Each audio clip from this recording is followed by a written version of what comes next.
What's up, guys? Today we're going to be doing something a little different. Today we are going to be going over rests and different kinds of them.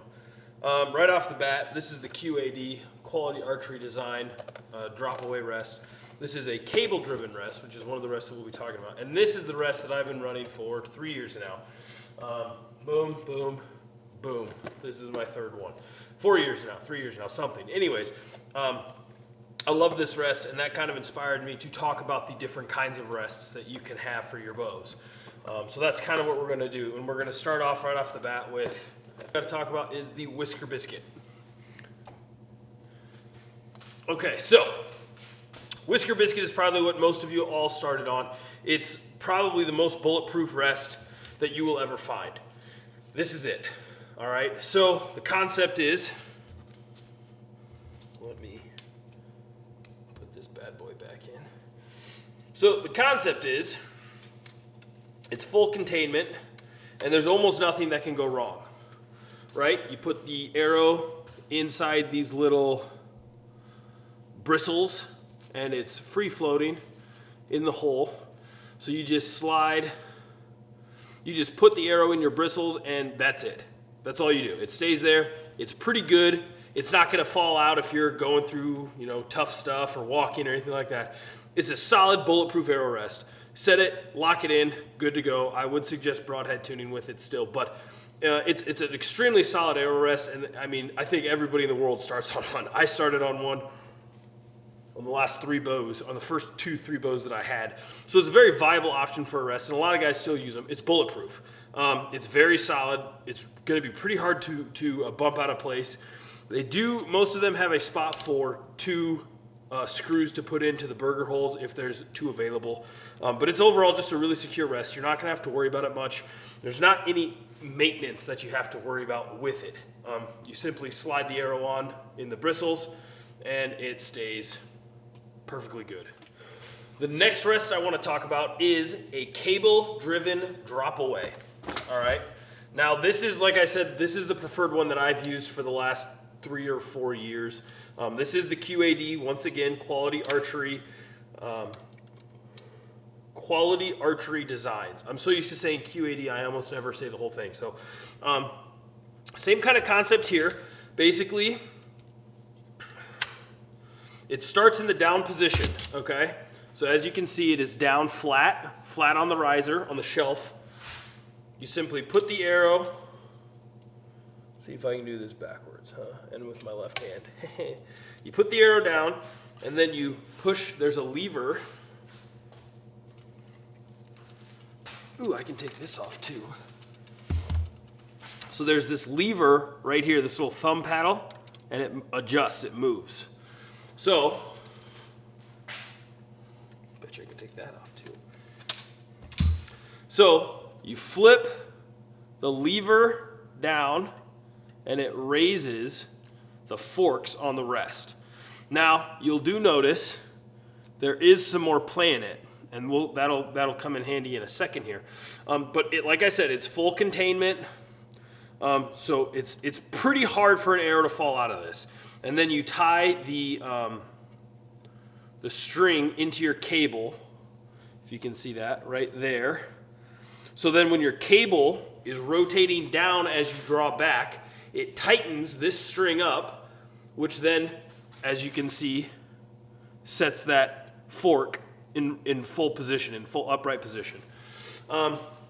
So I was very skeptical about cable-driven rests for a very long time. I am not anymore. Like I said, I've been running it for 2 or 3 years now. I'm a huge fan of them. They're lightweight. They're pretty mechanically sound. I haven't had any issues with a cable-driven rest.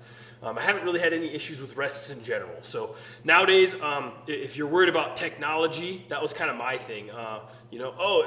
Technology is going to break. It's bound to fail. Well, to be brutally honest with you, this entire bow is technology.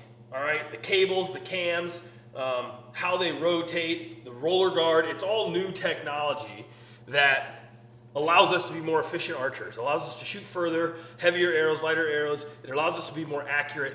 There's a ton of trade-offs to this new technology that we have, and things are going to fail. if you're worried about failure, shoot a stick bow. I have 2 stick bows that I do practice with as well. But they make them very, very well. Like I said, I have this one, I have that one, I have an older model on that bow. I've had no issues with them at all. These are solid rests. Cable driven is very a viable option. But like I said, it'll lock in this upright position, and then once it is at full tension, like that, when the bow releases, it'll let go. All right.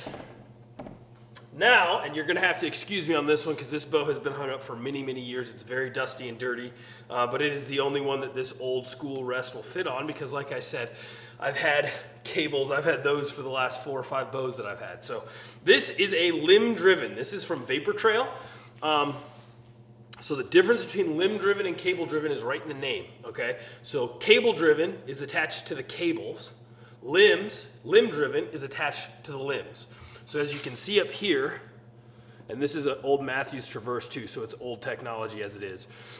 But as you can see up here, it's upside down now, there is an attachment you can buy from Matthews, and I think you can still buy them actually, that will swap out in this little piece here.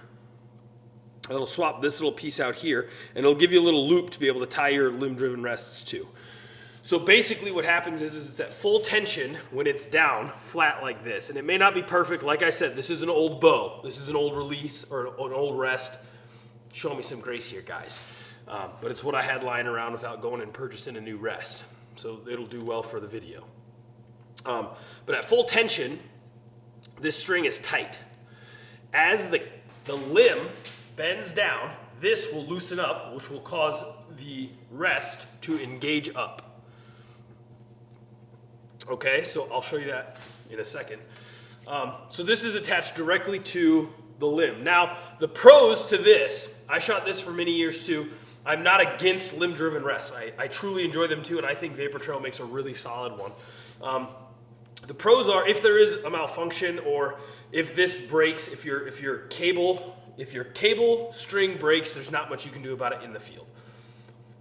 If your limb-driven string breaks, you can replace it with a shoestring. You can replace it with just about any D-loop material.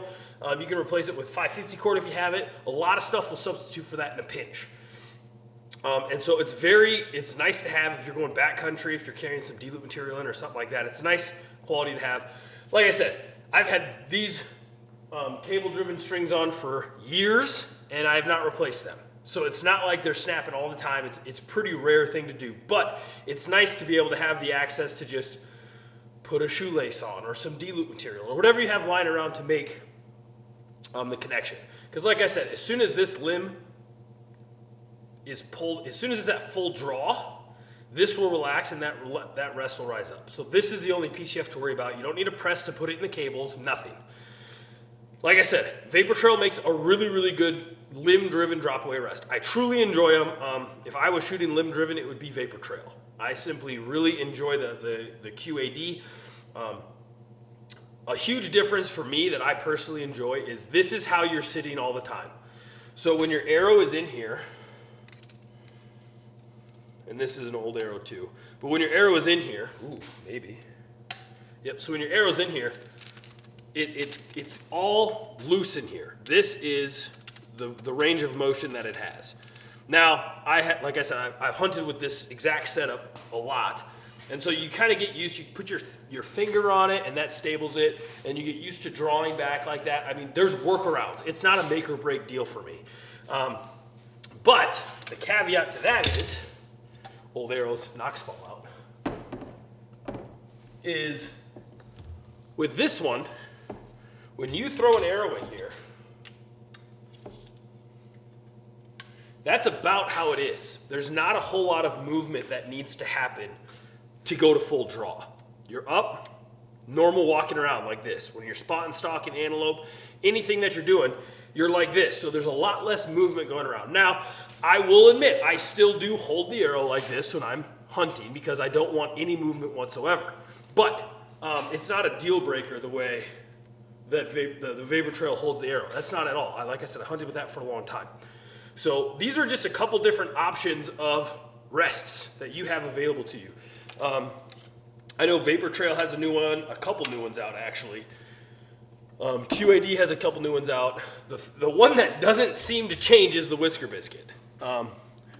This is the most consistent arrow rest you will ever find, meaning it does not change. Unless you're unscrewing bolts, doing stuff like that, the Whisker biscuit's solid. If you're just starting, shoot a Whisker biscuit. If you don't shoot a ton, Whisker biscuits are solid options. There's no mechanical features in there to fail. You simply put the arrow in, pull back, and shoot. And until you shoot enough to wear down the bristles, which is something I would be cautious about. I might have an example of that too I can pull up. Then you have to replace the biscuit and that's it. But there's no, you're not concerned about strings not being attached correctly, arms not raising. There's no mechanical features in a Whisker biscuit that can fail. So it's foolproof, dummy proof as I call it. You can't mess it up. That's why I shot it for so long. But anyways, those are 3 rests.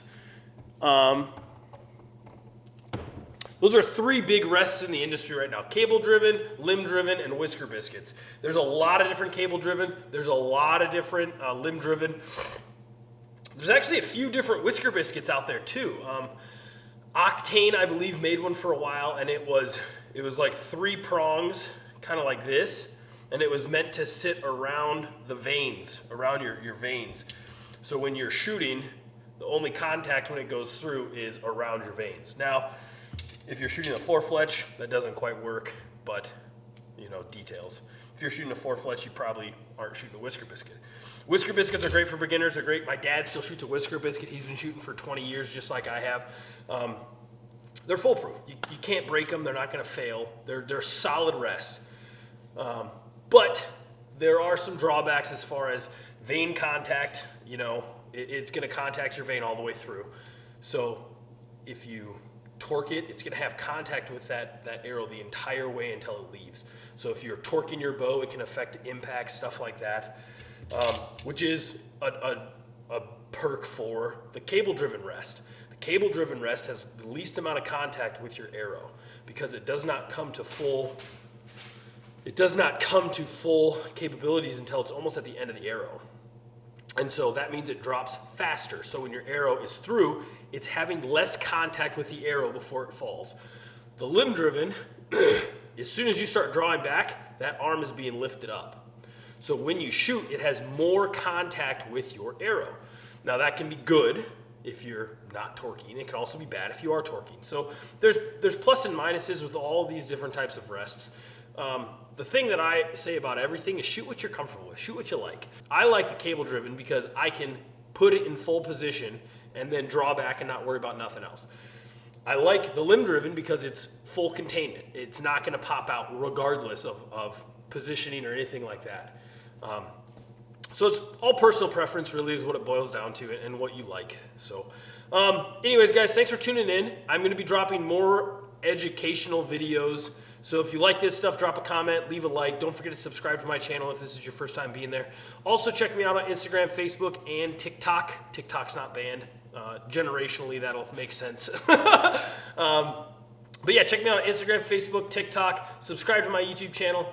Like I said, guys, I post content daily, and I'm going to be trying to put more educational stuff out to my level of knowledge, which is very, very ground level. But I'm going to be putting more educational material out on my YouTube channel too in the long form content. So subscribe, like, leave a comment if you like this video. And if you didn't, leave a comment. Let me know what you think I'm doing wrong. Have a conversation with me. I try to respond to everybody's comments. So if you think I missed a huge part of a huge pro or a huge con of one or the other ones, leave a comment and let me know. Otherwise, guys, thanks for tuning in and have a wonderful rest of your night. God bless.